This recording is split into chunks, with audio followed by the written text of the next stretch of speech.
This channel does not promote any violent, harmful, or illegal activities. All content provided by this channel is meant for an educational purpose only. মালদায় একটি বেসরকারি সংস্থায় মেডিকেলে যেটা জানতে পারা যাচ্ছে অস্থায়ী কর্মীকে ধর্ষণ করা হয়, তাকে লাগাতার ভয় দেখিয়ে ধর্ষণ করা হয় বলে এখনো পর্যন্ত খবর পাওয়া যাচ্ছে। চাকরি থেকে বরখাস্ত করে দেবো এই ধরনের ভয় দেখিয়ে তাকে দিনের পর দিন ধর্ষণ করা হয়েছে। মালদা মেডিকেলে অস্থায়ী কর্মীকে ধর্ষণের ঘটনার অভিযোগ উঠছে। বেসরকারি সংস্থার সুপারভাইজারকে পুলিশ গ্রেফতার করেছে।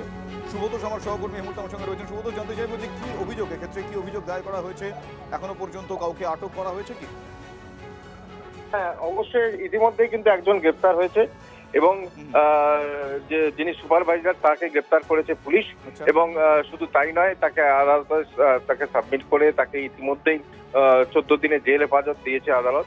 এবং এই যে একজন অস্থায়ী কর্মী তাকে লাগাতার ধর্ষণ করা হয় বলে অভিযোগ। নিয়মিতভাবে তাকে ভয় দেখানো হতো এবং তাকে ধর্ষণ করা হতো। এবং সবথেকে বড় যেটা আমি এই জিজ্ঞেস করছি, যে তুমি নিয়মিতভাবে তিনি যে কাজটি করতেন বলে অভিযোগ উঠছে, এই অভিযোগ তো আগেও উঠেছিল, তার দাদাগিরি, মহিলাদের শ্লীলতাহানির চেষ্টা, কিন্তু দিনের পর দিন এর আগেও তিনি এই কাজ করেছিলেন, অভিযোগ উঠেছিল, কিন্তু কোনো এক তৃণমূলের প্রভাবশালীর প্রভাবে বারবার নাকি ধামা চাপা পড়ে যেত।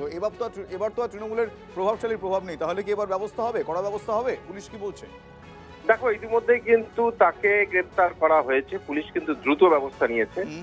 আর 2 নম্বর কথা হচ্ছে যে তুমি যেটা প্রশ্ন করলে, যে তাদের সঙ্গে তার উপরে যাদের মাথায় যাদের হাত ছিল, যাদের মদতে সে এই দৌরাত্ম সে দেখাতে পেরেছে, তাদেরকেও কিন্তু পুলিশ জিজ্ঞাসাবাদ করছে। এবং নতুন করে পুলিশ কিন্তু আলাদা করে সেটা কিন্তু তদন্ত করছে, যে তাকে সেই সমস্ত প্রভাবশালী। তার মধ্যে তোমাকে বলি যে এখানে যে যিনি ইনচার্জ, এই যে সংস্থাটার যিনি ইনচার্জ, তার সাথেও আমরা ফোনে কথা বলেছিলাম। যিনি এখানে মালদার দায়িত্বে রয়েছেন, মালদায় তিনি দেখাশোনা করেন এবং তিনি যথেষ্টই প্রভাবশালী। এবং তার সঙ্গে একেবারে ওপর মহল থেকে জেলা স্তর পর্যন্ত বিভিন্ন নেতাদের সঙ্গে তার যোগাযোগ।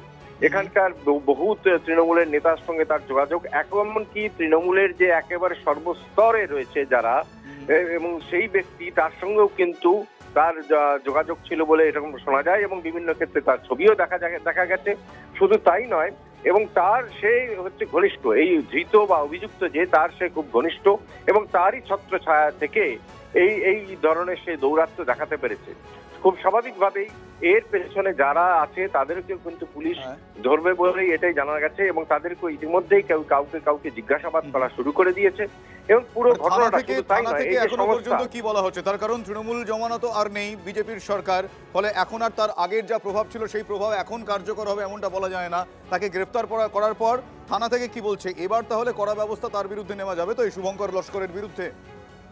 আর শুভঙ্কর লস্করকে তো ইতিমধ্যে গ্রেপ্তার করেছে শুভজিৎ। আর বাকি তার বাকিটা আইনের পথে চলবে। ধন্যবাদ শুভদোষ।